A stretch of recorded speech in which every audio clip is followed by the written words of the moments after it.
pertains today, if we were not to do this amendment, you will be required as an importer of goods, whether you are importing 2 cartons or a container load, to have a certificate of origin from every manufacturer of what you bring in, even for consolidators. And what the chair and the committee has done, having listened to all our small-scale traders, is to cure that problem, and that is what now the amendment seeks to clarify. And therefore I want to say, if we truly value the people who suffer because they are not importing from in bulk, and they are not importing from... Leader, I would like to listen to a point of order, please. Let's listen to a point of order. Honorable Speaker, the majority leader is misleading the House. I can confirm, because I have been a small-time importer. There is no point where someone who is importing 2 cartons or 3 cartons needs a COO.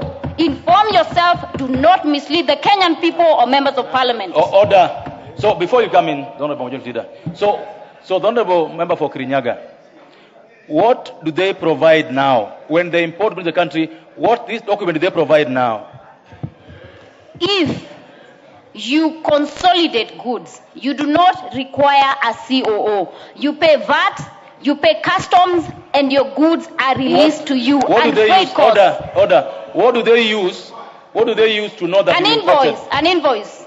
Okay. Mr. Chairman. No. The majority leader was on his feet, so it is his chance yet. No, you're going to come in. Okay, do you want to be informed by the chair? The chair can inform me. Okay, go ahead. You know, Honorable Chairperson, that is why it is very important to take your time to read. And I mean to read. Section 44A of the Tax Procedures Act currently states as follows, and this is the law. This section applies to all goods imported into Kenya. No person shall import any goods into Kenya without presenting a valid certificate of origin to the commissioner or an authorized officer. That is the law. So if the honorable member has been importing without a certificate of origin, she says with an invoice. She has been a smuggler. With an invoice. Okay, Honorable Chunga, please proceed to wind up your... Honorable Speaker. Honorable Speaker. Honorable Speaker, order. If you can allow members to also contribute. The Honorable Order, the member for Kirinyaga. You have debated well. You've raised a point of order. I've given you a chance. Let Honorable Majid also have their chance, please. Go ahead. Honorable Speaker, you know earlier, Honorable Chair, the Speaker, when the substantive Speaker was here, he said, he quoted Shakespeare. Was it Shakespeare? Yes. And said, the law is an ass. The Honorable Njeri Maina is a lawyer. The Chair of Finance is an FCPA. But in CPA, when we are going through our CPA studies, we also study a bit of commercial law. Thank you, Chair, for informing me and educating those of us who are not lawyers, and even including the lawyers who may not have read the law on the provisions of the law. Because that is a fact as it is. Honorable Chair, number 2, before the Honorable Njeri Maina was born, I was trading in Nyamakema, Pilot Corner on Duruma Road, as a small-scale importer. So I am speaking from experience, and what the chair has said is indeed true. And this amendment is now making it easier for our small-scale importers, leave alone the big importers who can get from manufacturers easily certificates of origin. The small-scale Nyamakema importers, these are the people we are helping. And this amendment came from public participation when the chair and the committee, because I observe the public participation. Why would you want to deny those small-scale traders in Nyamakema? The leader of minority wants to inform me, Honorable Chair, I can oblige to that information. The minority leader.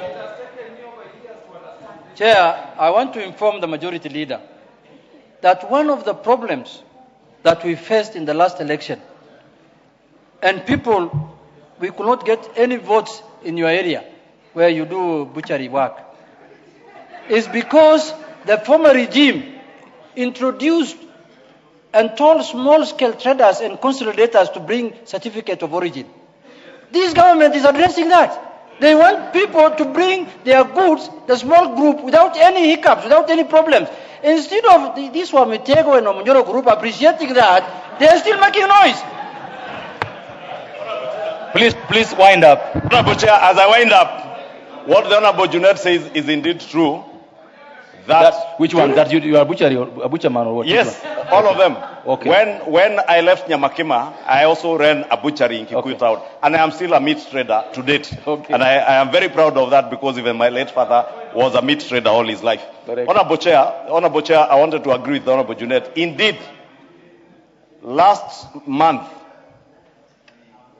a relatively middle-aged man, because he wasn't young, so in his early 50s, about 45 years old, from Mwemuto here, died and lost his life following an episode that he went through under the last regime, when he imported goods worth, I think, about 25 million shillings. And those goods were touched one afternoon by Fred Matiang'i, then as Cabinet Secretary for Interior. That man suffered, slipped into depression, got a lot of other complications, health complications, and we buried him last week in Kabete. This amendment is coming to address those unfortunate small traders who suffered under the last regime. Traders these people who are calling themselves group. Don't want to take your seat. Speak for. Order. You want to finish them. You want to kill other Kenyans. We cannot allow you to kill other Kenyans. The way they were killed by Matiang'i, we will not allow you. Honorable Gisairo, what's out of order? Now give it Honorable Gisairo. Honorable Gisairo, what's out of order? Order. Give him the mic. Use the mic next. The mic next is working. Honorable Chair, we are here to debate and, of course, to also learn. But to learn on truthful and objective, reasoning. Honorable Chair, is it right to say that Honorable Matiang'i burnt somebody's goods? That is unfactual. As a person, is there such an evidence that implicates Matiang'i in the person? Honorable Chair, you see, we can sit here listening to the butcherman, but he cannot go to that extent of naming persons directly. That is wrong. Point taken. Ruto is killing people. Do we start? The Honorable Kibagendi, what is out of order? Is it the same thing, the Honorable Gisairo? He's on a point of order already. Honorable Chair, it's inappropriate for the majority leader to imply that His Excellency Fred Matiang'i, the incoming president, actually decided to ban someone's goods. Yet we know we are a few days away from. He's on a point of order. He is on a point of order, so you have to wait for him to finish. We are a few days away from commemorating the death of very many young people that were slaughtered by this regime. The Honorable Kibagendi, did I order? I need to get this clear. Order. I need to get this clear from you. Did the Honorable Ichung'wa say that the Honorable Matiang'i killed someone? Now, the Honorable Ichung'wa, did you say those words? No, I've asked Honorable Ichung'wa, not you. I was going to call you Honorable Ichung'wa. Go ahead. Did you use those words? What I said, Honorable Speaker, Honorable Chairperson, I said a man from Kabete Mwemuto died out of depression. What I said Honorable Matiang'i did as Cabinet Secretary was touching the goods worth 25 million shillings. Why were they touched, Honorable Speaker? let me even make my point so that I finish this debate. This is very personal to me. Because these are people I traded with in Nyamakema. They are people I know in person. I know their families. I saw the suffering that person went through. He used to live in Kitisuru. He moved to a one-bedroom house in Memuto. Honorable Speaker, why was I saying it? Because the Honorable Jerry Minor purported to be speaking for these Nyamakema traders. Why are you required to provide a certificate of origin? So that you certify that the goods you are bringing into Kenya are not counterfeit goods.